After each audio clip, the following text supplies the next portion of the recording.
مرحبا حبايبي، ان شاء الله تكونون بخير وصحة وعافية يا رب. اليوم الفيديو مالتنا طريقة عمل الفلافل العراقية. ممكن حبايبي تشتركوا بقناتي مطبخ مريم الأكلات الصحية حتى توصلكم كل اشعارات وفيديوهات جديدة. راح نروح على طريقة العمل والمقادير. عندي 5 فصوص من الثوم، راح ابدي اقطعهم صغار. عندي 100 غرام من الكرفس، راح ابدأ اقطعها صغار حتى بالثرم راح تكون الي اسهل واسرع.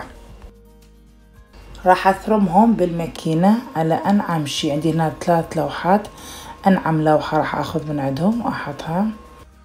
راح ابدي اثرم الحمص والكرفس والثوم كلهم سوية واخلص وارجع لكم حتى لا يطول الفيديو.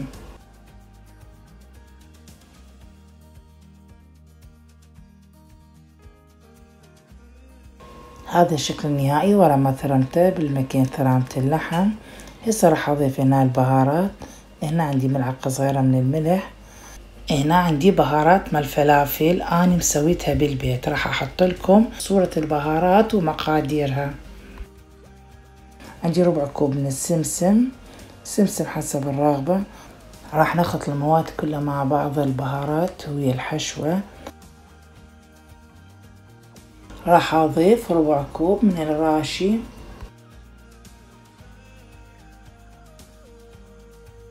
راح ابدي اعجن الحشوة بايدي احسن لان ما يراد لها شي، بس مجرد الدمجية من المواد كلهم زين مع بعضهم. شو بنات تقريبا خلصت، وهسه راح ابدي احضر الدهن والدهن قلي. شو بنات شلون صارت دخل ايدي، لا كلش هي طرية. شوفي شكليها بايدك راح تتشكل بسرعة، لا كلش طرية تكون ولا كلش قوية تكون وسط حتى لا تتفتفت اثناء القلي. هسه انا راح ابدي اضيف الزيت، وراح هنا عندي هاي الادوات راح ابدي اشكل بيها. شوف اول شي دخلتها بالزيت. الزيت راح اول شي احميه وبعدين اسويه على نار هادئة. راح اقليها كلها بهاي الطريقة وارجع لكم. لان هنا بنات تشوفون الفلافل كلش لون خضرة، لان اني اولادي بصراحة ما ياكلون الخضروات، فاضطر من اطبخ اي اكلة بيها خضرة اكثر بيها الخضرة. مثل ما نعرف الخضروات كلش صحية ومفيدة للجسم، بس اطفال ما يحبوها، فبهاي الطريقة راح اخلي اولادي ياكلون الخضار لانهم يحبوها هواي الفلافل، فكثرت الخضار بيها. فتريد تحطون هواية تحطون قليل، هذا الشي يعد لكم حبايبي.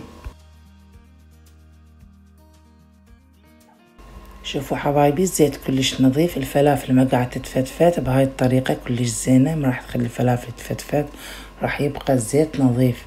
راح اخذ وحدة واشوفكم اياها شلون شكلها قد حلو تحمصت، وراح اشوفكم اياها من الداخل هم شوف قد حلوة انطبخت.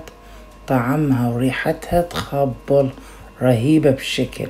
اتمنى تجربوها بنات. اذا ما متوفرة عندك هاي اداة مال الفلافل تقدرين حتى بخاشوقة تسويها، مو مشكلة، يعني باي طريقة تقدرين تسويها. هذا شكلهم النهائي، واكلة الفلافل ما تكمل الا ويا العنبة. ولا تنسوا حبايبي تشتركوا بالقناة وتفعلوا جرس حتى توصلكم كل اشعارات وفيديوهات جديدة.